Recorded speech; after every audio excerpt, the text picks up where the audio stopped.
তাহলে আমি পুরোটা বলতে পারতাম। আরেকটা বিষয় হচ্ছে মানুষের কাছ থেকে কথা আসে, আর আমাদের কথাগুলো একটু ওয়ার্ডলি হয়, কারণ নামাজ, সালাত, যাকাত এগুলো কথা অনেকেই বলে।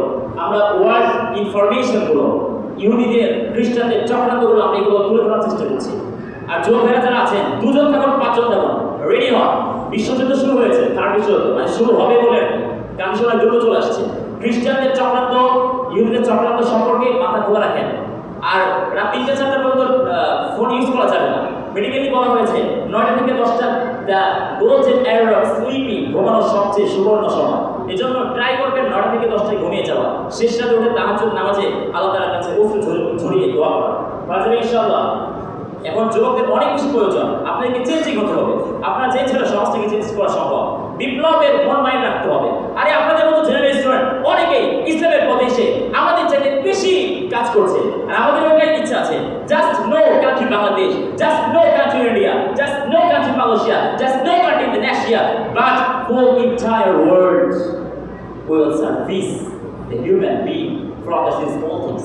ওকে, আমরা সব জায়গাতে পুরো বিশ্বে আমরা আসতে দেবো। এই জন্য ইংলিশের দরকার আছে, ইংলিশটা শিখে নেবেন আর্লি।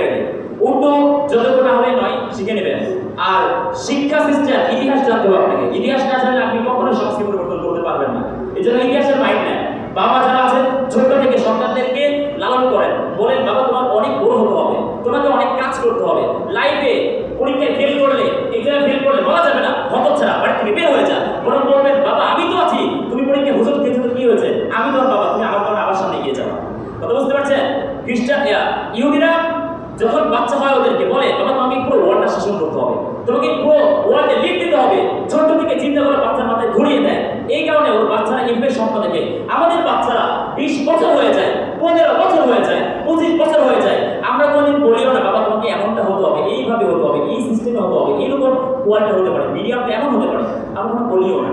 এই জন্য আমরা মুসলমান অনেক পিছিয়ে আছি। ইউরোপ কান্ট্রি, আমেরিকা কান্ট্রি, ইহুদিরা অনেক এগিয়ে গেছে। আমাদেরকে এগোতে হবে, পুরো বিশ্বে বিপ্লব কায়েম করে আমাদেরকে জয়ী হতে হবে।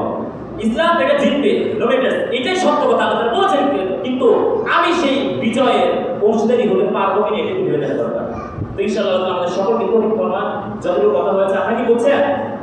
কথা বলছেন? আল্লাহ